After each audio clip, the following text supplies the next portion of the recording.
Begitu cahaya jingga terakhir padam di balik garis bukit kapur, desa Wana Asri serentak terbenam dalam kesunyian purba.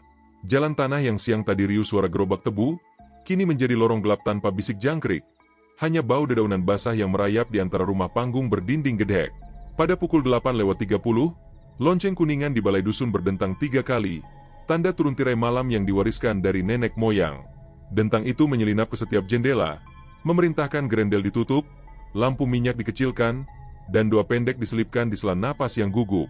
Dari celah anyaman bambu, cahaya perapian menetes seperti madu, menggambar garis kuning tipis di tanah liat. Tak ada listrik di sini.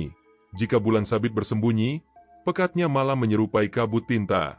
Pohon randu tua di halaman menengadah, dahannya bersilangan bagai tulang rusuk raksasa.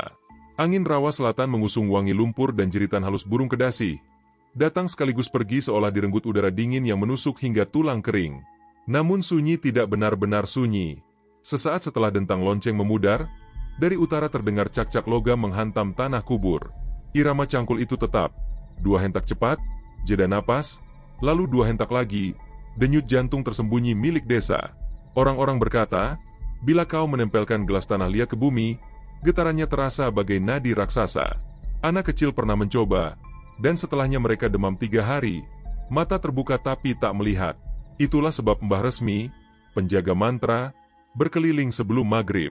Dengan tongkat jati dan keranjang anyaman, ia membagikan daun sirih, abu dapur, serta pesan sederhana, jangan langkahi ambang setelah lonceng. Di pertigaan, ia meletakkan sesajen, secawan kopi pahit, rokok kretek tak tersulut, dan secari kertas beraksara Jawa bertuliskan biarkan kami berlalu senyap. Saat fajar, kopi lenyap tanpa jejak. Tak ada yang tahu siapa meminumnya, dan tak ada yang ingin tahu. Pada jam 10 tepat, ayam jago berkokok 1 kali. Selalu 1, tak pernah 2. Konon itu aba-aba bagi yang terlanjur di luar rumah untuk menunduk, melilit sarung, melafal permisi dalam hati, dan berjalan cepat tanpa menoleh ke pagar makam. Udara menebal, membawa dingin yang bukan dingin biasa. Ia menggigit dengan cara basah, mengundang remang ke sela kulit. Mereka bilang, bila pada jam itu kau mencium bau Kamboja padahal bukan musimnya, berarti seseorang, atau sesuatu, sedang melewati punggungmu. Lampu terakhir di gardu ronda dipadamkan Pak Rusdi, kepala dusun, pada pukul 11. Ia memeriksa setiap terali, memastikan palang silang terpasang rapat. Setelahnya ia turun tanpa menengok bukit. Meski telinganya menangkap gumang, desir tak berbentuk, lebih sunyi dari senyap. Kalau kau dengar namamu dipanggil, pesannya kepada pemuda jaga desa, jawablah 3 kali dalam hati, jangan dengan mulut, lalu tutup telinga.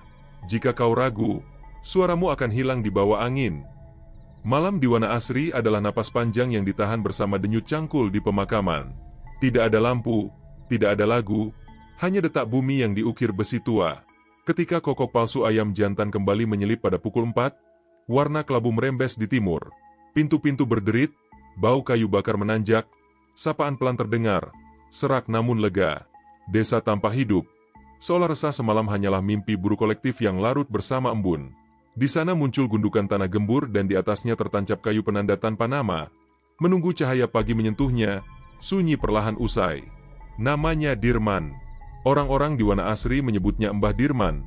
Meskipun tak ada yang tahu pasti berapa usianya. Wajahnya penuh kerutan dalam yang seperti diukir oleh waktu dan debu makam. Tubuhnya tinggi kurus, punggungnya bungkuk sedikit, tapi tangannya kekar dan urat-uratnya menonjol, seolah tenaganya belum berkurang sejak zaman penjajahan. Tak ada yang pernah melihatnya memakai baju lain selain kemeja hitam lengan panjang dan celana kain lusuh warna coklat gelap. Topi jerami usang selalu bertengger di kepalanya, menutupi sebagian wajahnya dari cahaya, meski ia hanya bekerja di malam hari. Pak Dirman bukan orang yang suka bicara. Ia akan diam bahkan saat diajak mengobrol oleh kepala desa sekalipun. Bila ada warga meninggal, ia akan muncul tepat ketika jenazah siap dikubur, membawa cangkul dan keranjang rotan isi kembang setaman. Ia tidak pernah menolak permintaan, tidak pernah meminta bayaran. Beberapa orang bahkan bersumpah, mereka belum sempat memberi kabar kematian kepada siapapun.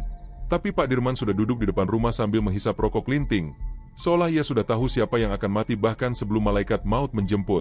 Aku merasa seperti dilihatnya sebelum aku sakit, kata Pak Slamet, mantan guru SD desa itu, suatu kali saat sembuh dari demam tinggi yang nyaris membawanya ke kubur. Matanya dalam sekali. Waktu aku jalan pulang dari surau, Dia lewat dan menatapku. Rasanya seperti ditimbang, seperti rohku diukur panjangnya. Tak ada yang tahu di mana Pak Dirman tinggal. Ia selalu datang dari arah kuburan, dan pergi ke arah yang sama. Pernah ada pemuda mabuk yang mengikuti jejak kakinya, tapi mereka kembali dengan kaki basah, mata kosong, dan tak pernah mau bicara soal malam itu. Sejak itu, orang-orang hanya mengangguk saat nama Pak Dirman disebut, tak berani berkomentar lebih dari sekadar, orangnya sudah lama di sini. Tapi sejak kapan sebenarnya dia tinggal di desa? Nenek Resmi, penjaga cerita tua, pernah berkata lirih, "Waktu aku kecil, dia sudah menggali." Ibuku bilang dulu waktu dia kecil, Dirman juga yang menggali. Bila benar, maka usia Pak Dirman bisa lebih dari 100 tahun, dan tak masuk akal. Tapi tidak ada yang bisa membuktikan kebohongan atau kebenaran itu. Tak ada dokumen, tak ada akta. Hanya ingatan kabur yang makin lama makin menggumpal seperti kabut, tak bisa disentuh tapi mengurung. Yang paling aneh, Pak Dirman tak pernah terlihat tidur. Bahkan pada siang hari, ketika semua orang beristirahat atau berteduh dari panas, dia tetap tampak mondar-mandir di dekat makam. Kadang ia duduk di bawah pohon asam sambil menajamkan mata cangkulnya dengan batu halus. Kadang ia mengelilingi pemakaman sambil menaburkan abu gosong dari kantong kain kecil yang selalu ia bawa. Entah ritual apa itu, tapi warga sudah terlalu lama melihatnya untuk berani bertanya. Bahkan ketika musim paceklik melanda, dan desa nyaris kehabisan makanan, Pak Dirman tetap utuh. Ia tak pernah meminta beras, tak pernah terlihat belanja di warung, dan tak tampak makan dimanapun. Ia hanya berjalan, menggali, dan terkadang menggumam sendiri di bawah bulan. Gumamannya tak seperti bahasa biasa, lebih mirip suara orang membaca mantra dari dalam air. Seorang anak pernah berkata polos, "Pak Dirman bau tanah basah, tapi juga bau dupa." Kalimat itu membuat ibunya langsung menyumpal mulut sang anak dengan tangan gemetar. Dan malam itu keluarga mereka meletakkan sesaji diam-diam di ujung pematang sawah. Yang membuat merinding, beberapa warga percaya bahwa Pak Dirman bukan sekadar penggali kubur, melainkan penjaga gerbang antara yang hidup dan yang mati. Ia bukan hanya menggali untuk orang mati, tapi juga menjaga agar yang mati tetap diam di tempatnya. Maka dari itu, pekerjaannya tak bisa digantikan. Setiap generasi pernah mencoba menyiapkan penerus, tapi semua murid yang diajarkan menggali liang lahat akan mengalami kecelakaan misterius, atau menghilang, atau, lebih buruk, berbicara dalam bahasa aneh sambil mencakar tanah seperti binatang. Suatu malam, langit mendung berat tanpa bintang. Seorang anak muda bernama Darto iseng menantang keberanian temannya dengan mendekati kuburan lewat tengah malam. Mereka mengintai dari balik semak dan melihat Pak Dirman menggali, tapi bukan untuk liang baru. Ia sedang menggali ulang makam lama, makam yang sudah bertahun-tahun tak disentuh. Tubuh tua itu bekerja dengan kecepatan yang ganjil, seolah ia bukan manusia lagi. Saat mereka menyorotkan senter, apa yang dilihat membuat satu dari mereka pingsan, dan yang satu lagi berlari sampai terjatuh ke parit. Dalam liang itu, mayat yang seharusnya membusuk, tersenyum, dan Pak Dirman, berdiri di atasnya, menatap lurus ke arah mereka, matanya merah redup seperti arang yang belum padam. Pemakaman Wana Asri terletak di sisi utara desa, di atas tanah miring yang menghadap lembah dan ditumbuhi pohon-pohon tua. Tak ada pagar, tak ada gapura, hanya barisan nisan sederhana dari batu sungai, beberapa di antaranya nyaris tenggelam dalam tanah. Warga menyebut tempat itu Astana Sendu, tempat diam bagi yang ditinggal dan yang meninggalkan. Siang hari, suasananya hening tapi damai. Tapi begitu matahari tenggelam, bayangan pepohonan mulai melengkung aneh dan angin yang bertiup membawa bau lembab seperti kain kafan yang belum kering sempurna. Tidak ada lampu di sana, tidak ada yang berani memasang. Anehnya, meski jumlah kematian di desa bisa dihitung dengan jari setiap tahunnya, gundukan tanah baru di makam itu kerap muncul. Tidak setiap malam, tetapi sering, terutama saat bulan gelap dan angin berembus dari arah utara. Gundukan itu selalu rapi, tanahnya masih segar, basah, dan di atasnya selalu tertancap kayu penanda tanpa tulisan. Bahkan rumput belum tumbuh, seolah liang itu baru ditutup beberapa menit sebelumnya.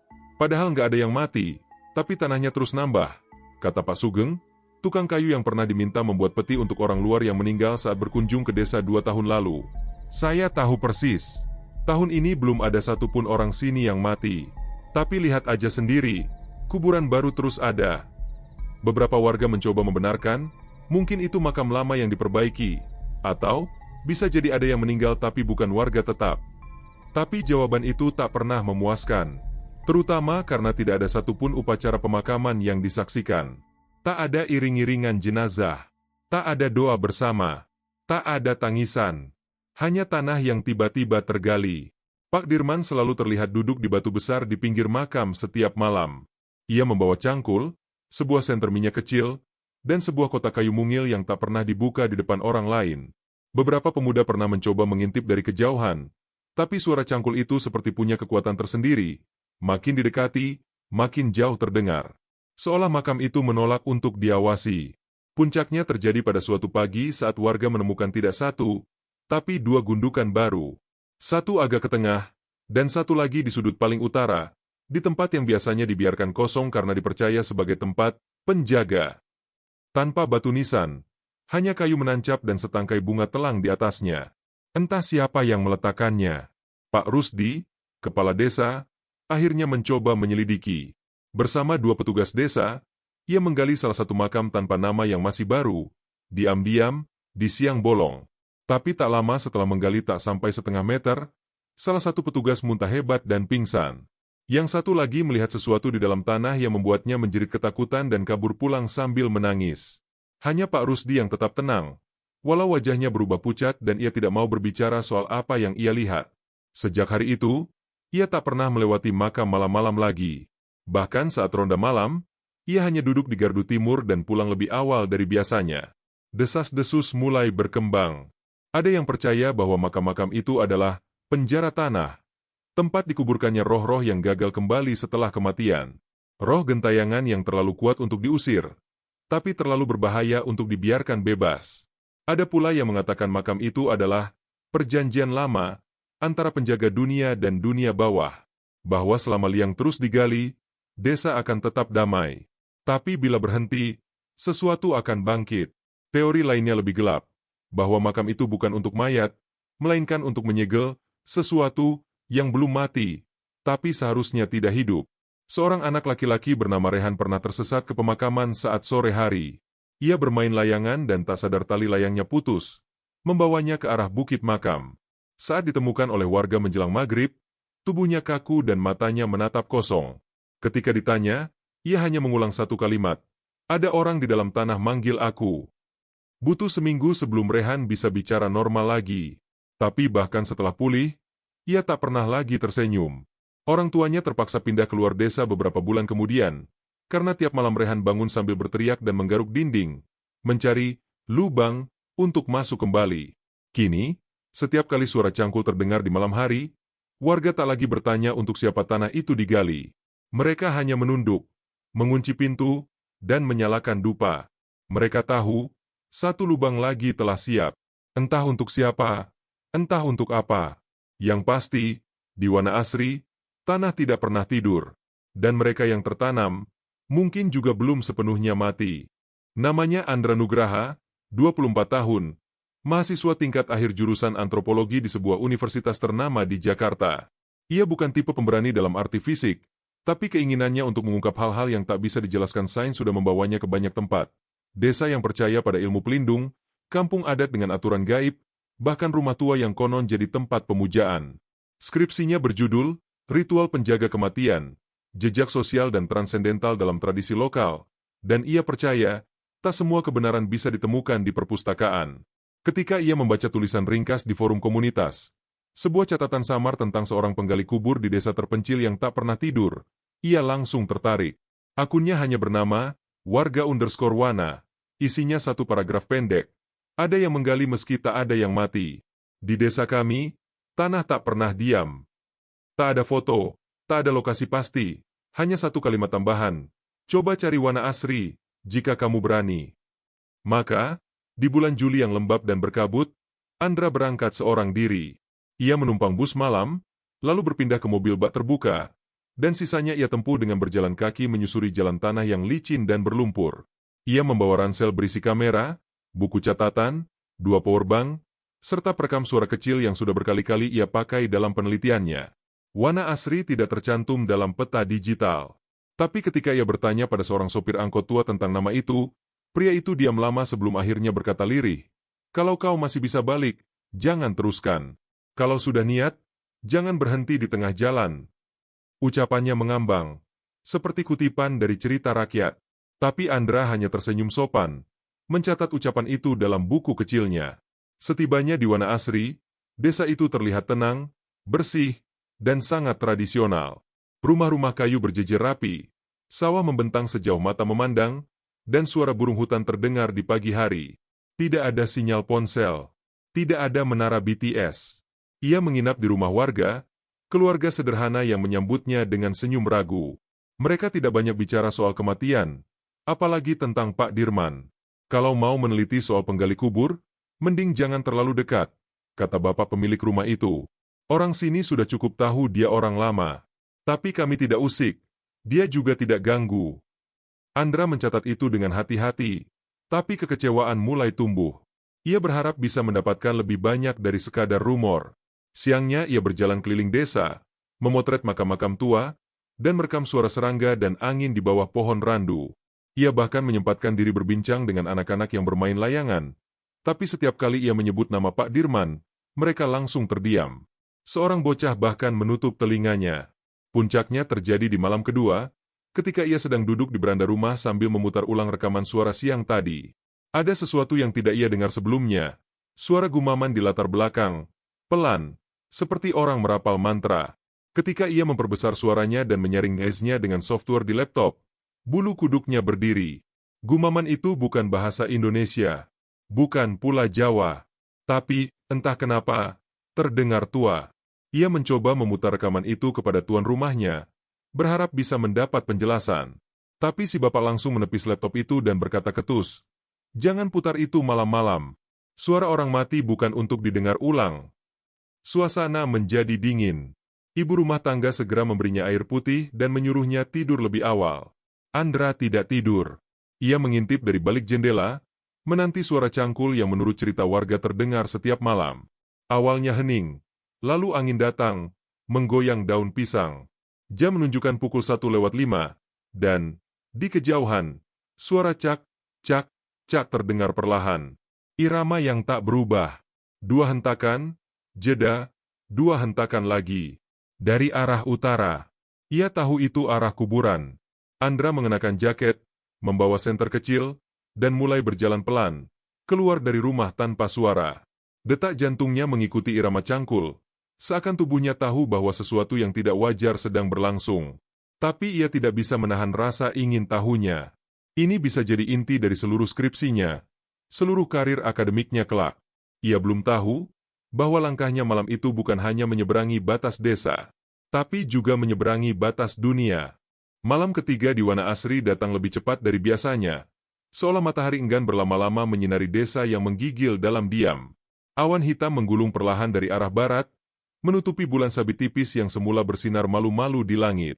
Bau tanah yang lembab, bercampur asap dapur dan daun pisang terbakar, menyesak di hidung Andra ketika ia melangkah keluar dari rumah tumpangannya secara diam-diam. Ia mengenakan jaket parasut gelap, celana panjang ringan, dan senter kecil tergantung di leher. Kamera ditaruh di dalam ransel, bersama perekam suara. Pukul 00.48, ia berdiri di dekat batas kebun, menunggu suara itu, suara yang hanya terdengar setelah tengah malam. Sepi, lalu cak, cak, cak. 3 hentakan. 2 pelan, 1 lebih keras. Dah. Ulang lagi. Andra memejamkan mata. Itu bukan suara biasa. Ada pola di dalamnya. Irama. Seperti denting dalam jam dinding tua, terlalu sempurna untuk jadi gerakan acak, terlalu dalam untuk suara manusia bekerja sendirian. Jantung Andra berdegup kencang. Ia tahu waktunya telah tiba. Dengan napas ditahan, Andra menapaki jalan tanah yang mulai basah oleh embun malam. Cahaya senter ia matikan, hanya mengandalkan cahaya langit yang nyaris tak ada. Untung ia sudah siang tadi menandai arah ke pemakaman dengan simpul kain kecil di dahan-dahan tertentu. Di belakangnya, desa telah terlelap, atau pura-pura lelap. Tak ada suara ayam, tak ada gonggongan anjing. Hanya irama itu. Cak, cak, cak. Saat mencapai batas makam, Andra berjongkok di balik batu nisan tinggi yang ditumbuhi lumut. Di depan matanya, terbentang deretan makam tua, sebagian tertutup semak, sebagian masih terlihat gundukan segar. Tapi yang mencuri perhatiannya adalah satu sosok, tubuh tua, membungkuk, menggali dengan cangkul yang berkilat samar, Satu-satunya cahaya berasal dari lentera minyak kecil di sampingnya. Pak Dirman. Dari kejauhan, sosok itu seperti bayangan dari masa lalu. Kaku, lambat, tapi pasti. Tiap kali cangkulnya menghantam tanah, butiran debu berterbangan, namun tidak ada suara binatang, tidak ada reaksi alam. Hanya dia dan liang yang dalamnya kini mencapai lututnya sendiri. Andra mengangkat kamera perlahan. Ia membidik dari celah dedaunan, memutar tombol zoom, dan memfokuskan lensa. Detik itu juga, Pak Dirman berhenti menggali. Ia menengadah perlahan, dan menatap tepat ke arah kamera. Andra menahan napas. Jarak mereka hampir 30 meter. Tak mungkin bisa melihat jelas, apalagi dari balik semak. Tapi sorot mata itu menyala samar, seperti bara api padam yang hidup kembali. Andra menunduk cepat. Dadanya berdegup keras, telinganya dipenuhi denyut darah sendiri. Saat ia mengintip lagi, Pak Dirman sudah tidak di tempatnya. Cangkul tergeletak di pinggir lubang. Lentera tetap menyala, tapi tubuh tua itu menghilang. Andra panik. Ia mundur pelan, langkahnya tersandung akar. Ia jatuh terduduk, dan tanpa sadar menyalakan senter. Seketika cahaya menyorot ke arah kuburan, dan ia melihat sesuatu yang membuat tenggorokannya tercekat. Di dalam lubang yang digali Pak Dirman, ada tubuh. Bukan mayat kaku seperti yang ia bayangkan, tapi tubuh seseorang yang masih segar. Bajunya sama seperti yang dipakai Andra malam itu. Jaket, celana, bahkan sepatu yang sama. Tangan mayat itu terlipat rapi di dada. Tapi matanya terbuka dan menatap ke atas. Menatap langsung ke arah Andra. Mulut mayat itu perlahan melengkung, membentuk senyum kecil yang tidak wajar. Andra berteriak dan bangkit secepat mungkin, berlari membabi buta meninggalkan area kubur. Napasnya memburu, senter terlempar entah kemana. Dalam gelap, ia tak tahu arah, hanya ingin menjauh sejauh mungkin dari lubang itu. Dari dirinya sendiri, dari sosok yang tersenyum di dalam tanah. Begitu sampai di batas rumah warga, ia terhuyung dan terjatuh di tangga dapur belakang. Pemilik rumah menemukan dia dalam keadaan pingsan, matanya terbuka tapi tak fokus, tangannya gemetar seolah menggenggam sesuatu yang berat. Mereka harus menyalakan dupa dan menyelimuti Andra dengan kain mori bekas untuk membuatnya tenang kembali. Tapi yang lebih aneh, ketika mereka mengambil kameranya, kartu memori di dalamnya kosong. Tak satu pun foto tersimpan. Tak ada jejak suara. Hanya rekaman video gelap dengan suara cangkul yang berdentam. Dan di detik terakhir, satu bisikan berat, nyaris tidak terdengar. Sudah waktumu. Pagi itu, tubuh Andra terbangun dengan rasa asing dalam dirinya. Ia duduk di depan kayu dengan keringat dingin membasahi pelipis. Nafasnya pendek-pendek, seolah baru saja dikejar sesuatu yang tak bernama. Sekelilingnya sunyi, hanya terdengar gemerisik dedaunan dan ayam jago yang terlambat berkokok. Cahaya pagi merambat lembut dari celah jendela, tapi hawa ruang itu tetap dingin dan berat, seperti menahan sesuatu agar tidak keluar. Pemilik rumah, Pak Surya dan istrinya, duduk tak jauh darinya. Mereka menatapnya dengan wajah cemas, tapi tidak berkata sepatah kata pun. Di meja kecil dekat tempat tidurnya, ada segelas air putih, seikat daun kelor, dan selembar kain putih yang berbau dupa. Andra memandang semuanya dengan bingung. Lalu ia tersadar, malam tadi bukan mimpi. Dengan terbata-bata, ia mencoba menjelaskan apa yang dilihatnya. Makam, Pak Dirman, dan tubuh di dalam liang, tubuh yang serupa dirinya sendiri. Tapi sebelum ia menyelesaikan cerita, Pak Surya mengangkat tangan, memberi isyarat untuk diam. Kalau kamu masih mau pulang dengan utuh, kata Pak Surya pelan, jangan ulang cerita itu keras-keras. Ada hal-hal yang tidak suka disebut. Andra terdiam. Tak tahu harus merasa takut, bingung, atau marah. Yang jelas, tubuhnya masih lemas. Tapi lebih dari itu, ia merasa ringan, terlalu ringan. Ia seperti kehilangan sesuatu. Bukan barang, bukan ingatan, tapi bagian dari dirinya. Malam itu kembali terputar di kepalanya. Matanya, wajahnya, tubuh yang ada di dalam lubang itu. Kenapa bisa begitu? Apakah itu dirinya? Atau sesuatu yang memakai wujudnya? Andra nekat memeriksa kamera dan perekam suara yang ia bawa. Semua file hilang. Kosong. Hanya satu file video dengan durasi pukul 00:13 yang tersisa. Tak bisa dibuka di laptopnya. Nama filenya hanya satu kata. Anda. Andra membukanya dengan aplikasi pemutar alternatif. Video itu langsung berjalan. Layar gelap, tapi suara cangkul jelas terdengar. Di detik ke-10, muncul bisikan berat, lebih jelas dari yang ia dengar semalam. Dia belum bangkit, tapi kau sudah digali. Tiba-tiba layar laptopnya menjadi hitam dan mati total. Baterai penuh, tapi tak bisa dinyalakan lagi. Benda elektroniknya seakan ikut mati bersamanya. Andra menatap kosong. Apa maksudnya? Sudah digali? Ia memutuskan untuk kembali ke makam di siang bolong. Ia tidak ingin menjadi penonton dari nasibnya sendiri. Ia ingin melihat langsung. Apakah makam itu benar-benar ada? Apakah mayat itu masih ada? Dengan tekad kaku dan tubuh gemetar, ia menyusuri jalan menuju Astana Sendu. Matahari tepat di atas kepala, membuat bayangan pohon tampak patah di tanah. Tapi bahkan sinar terang tak mampu mengusir hawa dingin yang terasa semakin menusuk seiring langkahnya mendekat. Sesampainya di makam, ia segera tahu, lubang itu tak ada. Tidak ada liang, tidak ada bekas galian, tidak ada lentera, bahkan tak ada tanah yang terganggu. Padahal ia yakin betul lokasinya, di dekat batu besar berbentuk seperti telapak tangan. Sebagai gantinya, di tempat itu kini berdiri satu gundukan baru. Rapi, segar, dan di atasnya, sebatang kayu penanda tanpa tulisan. Andra perlahan mendekat, tangannya gemetar. Ia berlutut, menyentuh tanah dengan jari-jari lemah. Tanahnya masih hangat. Tidak, bukan dari matahari. Lebih seperti, masih bernapas. Ia mendekatkan telinganya, dan saat itu juga ia mendengar suara napas. Lambat, berat, dalam. Dari bawah tanah, dari dalam makam. Andra mundur, tubuhnya terhuyung. Ia mengedarkan pandang, mencoba mencari seseorang, siapapun. Tapi makam itu kosong. Tak ada satu jiwa pun, selain dirinya, dan napas itu. Tiba-tiba ia sadar. Pak Dirman menggali, tapi tidak pernah menimbun. Seseorang selalu mengisi liang itu. Tapi siapa? Dan kemudian, kilasan wajahnya sendiri di dalam tanah kembali muncul. Senyum itu, mata itu, senyum, yang bukan senyum manusia. Andra berlari.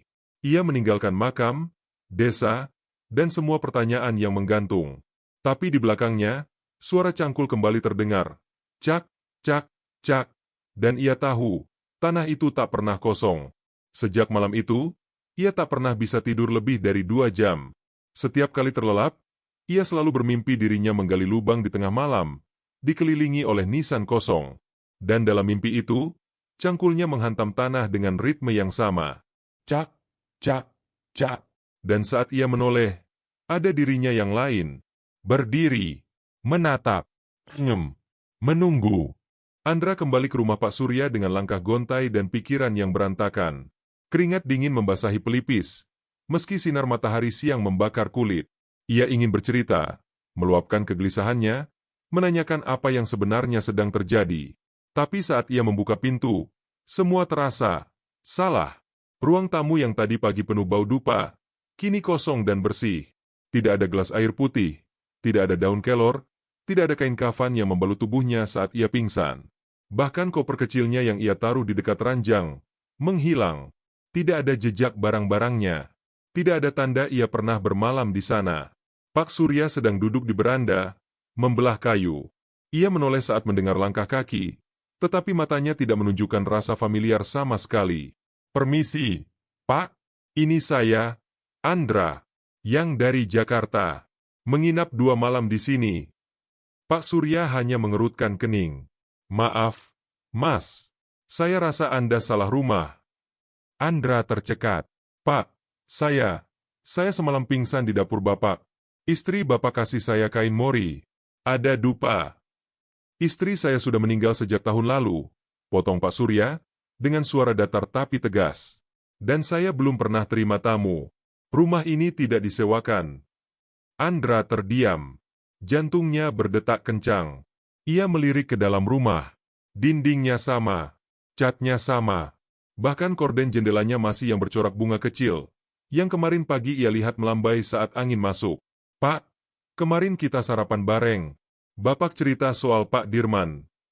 Pak Surya bangkit berdiri. Wajahnya kini berubah dingin. Pergilah, Mas. Kalau cuma mau main-main soal hal yang tak pantas dibahas, bukan di desa ini tempatnya. Lalu ia masuk dan menutup pintu perlahan. Kunci terdengar diputar dari dalam. Andra berdiri kaku di depan rumah yang pagi tadi ia tinggali.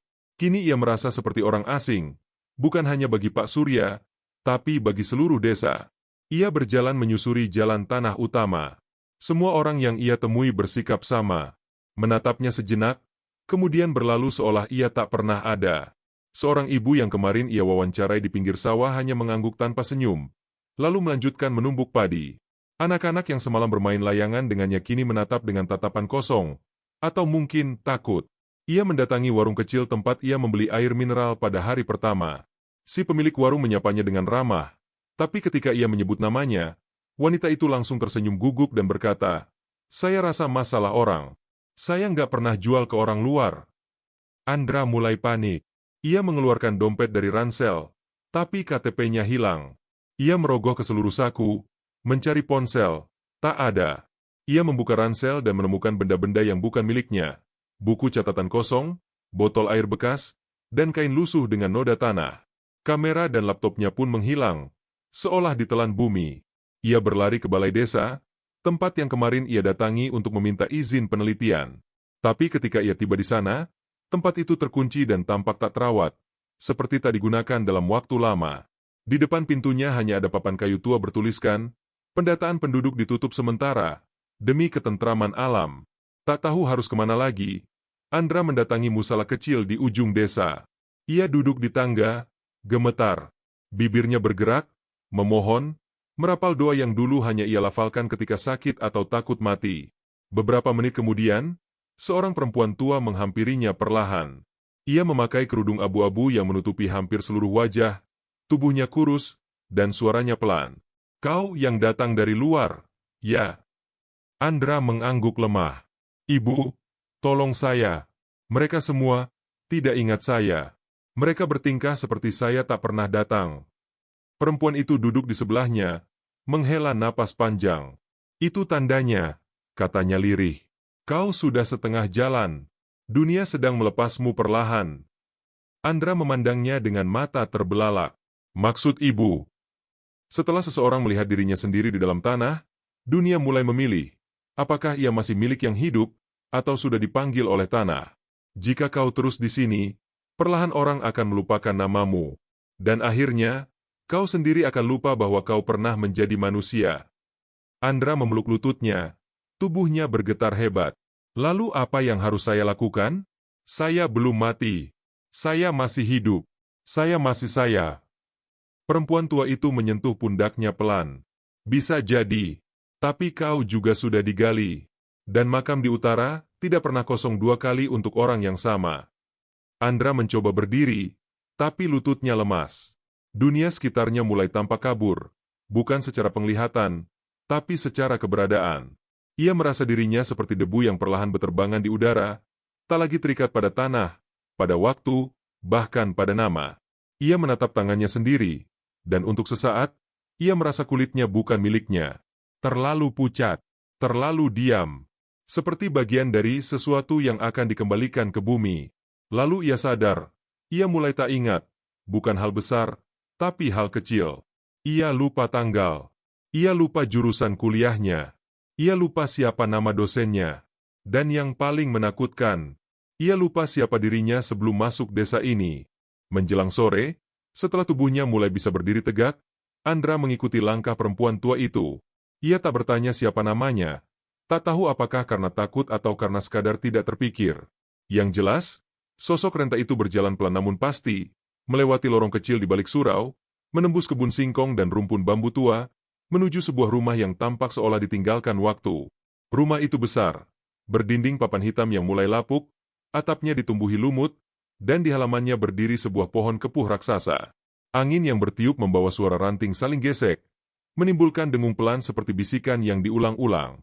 "Di dalam," ujar si perempuan, "tinggal satu-satunya yang masih tahu semuanya. Tapi mulutnya sudah tua. Bila kau ingin jawaban, kau harus mendengarkan bukan hanya dengan telinga, tapi juga dengan ingatan yang belum dicuri." Andra tak paham maksudnya. Tapi ia mengetuk pintu perlahan. Tidak ada jawaban. Saat ia hendak mengetuk sekali lagi, pintu itu membuka sendiri. Tanpa suara, tanpa gemetar. Hanya terbuka, seolah rumah itu tahu dia akan datang. Di dalam, ruangan itu gelap, hanya diterangi cahaya matahari yang merembes lewat lubang-lubang di dinding. Udara di dalamnya dingin dan kering, seperti udara dalam ruangan yang terlalu lama ditutup dari dunia. Di ujung ruangan, duduk seorang lelaki sangat tua. Tubuhnya kurus tinggal tulang, rambutnya putih panjang menjuntai sampai dada, matanya sayu tapi tajam, seperti pernah melihat sesuatu yang tak boleh dilihat manusia. "Masuk," katanya tanpa menoleh. Suaranya serak, tapi jelas. "Kau datang terlambat, tapi belum sepenuhnya hilang." Andra duduk di hadapannya. Ia mencoba bicara, tapi suaranya tercekat. Sesepuh itu menatapnya lurus, lalu mengangguk pelan. "Kau telah melihat makammu sendiri. Itu pertanda pertama. Pertanda bahwa tanah mengenalmu." Andra menelan ludah. "Kenapa bisa begitu? Saya hanya ingin meneliti. Saya tak berniat apa-apa." "Tanah tak peduli niatmu," ujar si sesepuh. "Ia hanya peduli pada siapa yang datang dan siapa yang tak pergi. Kau datang dengan mata terbuka, dan melihat sesuatu yang tak boleh dilihat sebelum waktunya." Andra mencengkeram lututnya. "Lalu, makam itu? Orang-orang yang dikubur tanpa nama?" Si sesepuh menghela napas panjang. "Mereka bukan semua manusia. Beberapa di antaranya, ya, orang luar seperti kau. Tapi banyak di antaranya bukan dari dunia ini. Roh gentayangan, nafsu yang tersesat, bayang-bayang dari kematian yang tak selesai. Dan desa ini, Wana Asri, adalah gerbang. Dulu, para leluhur membuat perjanjian. Asal kami jaga tanah ini, asal kami tidak ganggu yang tidak tampak, maka mereka akan tetap diam di balik liang." Andra mengangguk pelan. "Lalu, siapa Pak Dirman?" Sesepuh itu menatap tajam, lalu tersenyum miris. "Dia bukan manusia lagi. Dulu, dia yang pertama melihat bayangannya sendiri di dalam makam. Tapi berbeda denganmu, dia tidak lari. Ia memilih tinggal, menjadi penggali, menjadi penjaga." Andra bergidik. "Apakah saya juga akan seperti dia?" Sesepuh itu tidak langsung menjawab. Ia memejamkan mata, lalu berkata, "Itu tergantung. Kau masih bisa keluar. Tapi harus cepat. Sebelum malam ini berakhir. Sebelum lonceng di balai desa berdentang 3 kali. Setelah itu, kau akan mulai digali dari dalam." Andra membeku. Dari dalam. Setelah 3 dentang itu, makamu akan benar-benar ada. Bukan di tanah, tapi di dalam dirimu. Kau akan merasa tubuhmu berat, nafasmu pendek, ingatanmu menipis. Dunia luar akan melupakanmu sepenuhnya. Bahkan ibumu tak akan tahu bahwa ia pernah punya anak bernama Andra." Andra menunduk. Tenggorokannya tercekat. "Lalu bagaimana saya keluar?" bisiknya. Sesepuh itu merogoh kebalik pakaiannya, lalu mengeluarkan sebungkus kecil kain mori yang digulung rapi. "Pergilah ke batas selatan desa. Di sana ada jembatan kayu yang sudah lapuk. Berdirilah di tengahnya saat lonceng pertama berbunyi. Jangan menoleh, jangan menunduk. Pegang kain ini erat-erat. Dan kalau kau mendengar suara menggali, jangan berhenti berjalan." Andra menggenggam kain itu dengan tangan gemetar. Ia mengangguk cepat, lalu bangkit hendak pergi.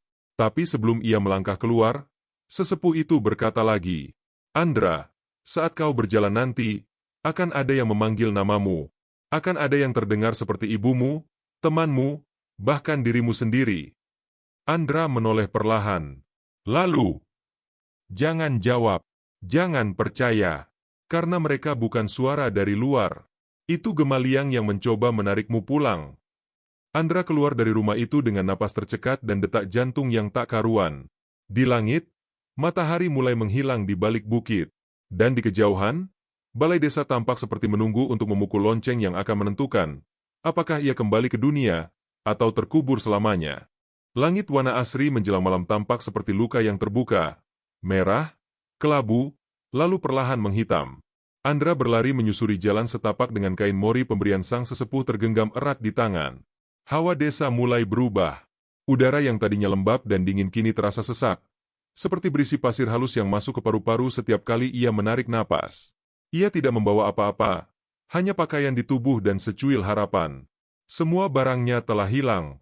Identitasnya, nama, sejarah, semuanya mulai terasa kabur, seperti kenangan yang perlahan ditarik ke dalam kabut.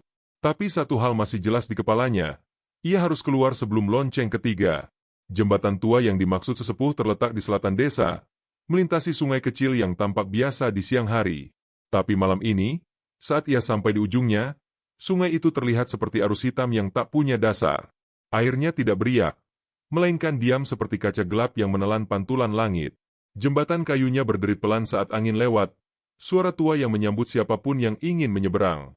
Andra berdiri di ujung papan, tubuhnya gemetar. Langit benar-benar gelap sekarang, tak ada bintang, tak ada bulan. Dan saat kakinya melangkah ke papan pertama, dentang pertama terdengar. Pelan, berat, dari arah balai desa. Suaranya menggema menembus pepohonan, seolah ditabuh langsung oleh langit. Papan di bawah kakinya bergetar ringan. Ia mulai berjalan perlahan. 1 langkah, 2 langkah, napasnya memburu. Langkahnya mantap, tapi pikirannya gemetar. Di tengah jembatan, ia berhenti, sesuai petunjuk sesepuh. Berdiri tegak, menggenggam kain.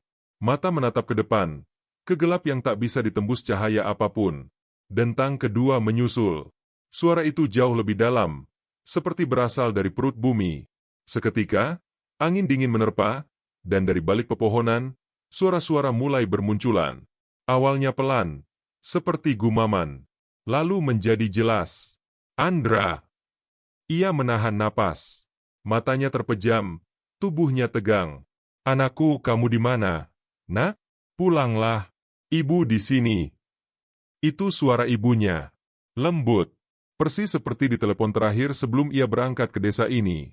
Bro, lo ngilang kemana? Sih? Kangen nongkrong bareng. Sekarang suara itu seperti temannya di kampus. Andra mencengkeram kain mori lebih erat. Suara-suara itu terdengar sangat nyata, sangat dekat. Tapi ia teringat peringatan. Itu bukan suara mereka. Itu Gemaliang. Lalu, suara terakhir datang. Dan ini yang paling menakutkan. Andra, kita belum selesai. Kau sudah melihatku, bukan? Suaranya berat, dalam, tapi juga sama. Suara itu miliknya sendiri. Bantu aku keluar. Aku di dalam kau. Andra hampir berteriak. Ia menunduk, refleks. Tapi saat itu juga, papan kayu di bawah kakinya retak. Seketika ia sadar kesalahannya. Ia buru-buru mendongak, tapi dari ujung mata, ia melihat bayangan, siluet dirinya sendiri, berdiri di ujung jembatan, menatapnya dengan senyum lebar. Bukan senyum bahagia, tapi senyum yang haus. Ia mulai berjalan cepat ke ujung jembatan lainnya. Tapi langkahnya berat, kakinya seperti menancap. Udara menekan tubuhnya seperti air, padat dan dingin. Suara-suara kini berteriak, memanggil, menyuruhnya berhenti. Tapi ia tetap melangkah. Tangan di pundaknya. Dingin. Wow. Tapi ia tak menoleh. Ia menggenggam kain mori dan memekik. Aku bukan milik kalian. Dan tepat saat itu, dentang ketiga menghantam langit. Semuanya menjadi hening. Tak ada suara. Tak ada angin. Tak ada napas. Lalu, langkah terakhirnya menjejak tanah di sisi luar jembatan. Ia jatuh tersungkur di tanah keras. Andra membuka mata perlahan. Langit cerah. Bintang bertabur. Dan dari arah belakangnya, jembatan masih berdiri, tapi terlihat jauh, sangat jauh. Ia mencoba berdiri. Lututnya lemah, tapi ia bisa berdiri. Ia melihat sekeliling, bukan lagi desa. Hutan biasa. Jalan tanah menuju arah barat. Di kejauhan, lampu kendaraan. Dunia nyata. Ia lolos. Tapi, saat ia meraba saku celananya, ia menemukan sepotong kayu kecil. Panjangnya sekitar 10 cm. Ujungnya runcing, seperti nisan mini. Di kayu itu, tertulis namanya, Andra Nugraha. Dan di bawahnya, tanggal hari itu. Dan satu kata, pulang. Andra tidak pernah kembali ke Wana Asri. Setelah malam itu, ia ditemukan oleh penduduk desa tetangga dalam keadaan linglung, berjalan menyusuri jalan aspal tanpa alas kaki. Mereka membawanya ke puskesmas terdekat. Identitasnya sempat sulit dikenali. Tak ada KTP, tak ada ponsel, tak ada dokumen. Ia hanya membawa sepotong kain putih dan kayu kecil dengan namanya terukir rapi. Butuh waktu hampir seminggu sampai ia bisa mengingat nama lengkapnya. 2 minggu sebelum ia bisa menyebutkan kota asalnya. Dan hampir sebulan penuh untuk mengembalikan ingatan-ingatan kecil seperti warna favorit, nama sekolah, hingga rasa makanan yang ia suka. Namun tetap saja, ada lubang-lubang yang tak pernah bisa ia isi. Setelah kembali ke Jakarta, Andra mencoba menjalani hidup seperti biasa. Ia menyimpan potongan kayu itu di dalam laci terkunci, bersama kain mori yang kini berbau tanah basah meski disimpan dalam tempat kering. Ia tidak berani membuangnya. Sesuatu dalam dirinya tahu bahwa benda itu bukan milik dunia biasa. Ia berhenti menulis artikel. Ia tidak lagi meneliti desa, sejarah atau apapun yang berhubungan dengan alam gaib. Ia mengganti nomor ponsel, menutup semua akun media sosial, dan menolak semua undangan wawancara. Bahkan ketika salah satu stasiun televisi menawarinya kontrak dokumenter untuk menceritakan pengalaman horor nyata, ia hanya menjawab dengan 2 kata, "Saya lupa." Namun, meskipun ia telah kembali, tanah tidak pernah lupa. Gejala pertama muncul sebulan setelah ia pulang. Mimpi. Mimpi yang anehnya tidak menyeramkan, hanya sunyi. Dalam mimpi itu, ia berdiri di tengah ladang kosong, dikelilingi tanah basah yang terus menggeliat perlahan, seolah hidup. Tak ada suara, tak ada angin, hanya ia dan suara cangkul dari kejauhan. Cak, cak, cak. Lalu, suatu pagi ia terbangun dan mendapati tanah di bawah tempat tidurnya basah. Tidak ada pipa bocor, tidak ada hujan, tapi lembab, seperti lumpur baru ditimbun. Gejala kedua datang lebih nyata. Pada suatu sore, ia duduk di teras sambil membaca buku, saat seorang pengantar paket berhenti di depan pagar. Pria itu menatap Andra lama, lalu bertanya, "Permisi, Mas yang namanya Andra, ya?" Andra mengangguk. Pengantar itu tampak ragu sejenak, lalu berkata, "Aneh ya, soalnya saya pernah ngantar paket ke alamat ini juga, tapi buat orang yang juga namanya Andra.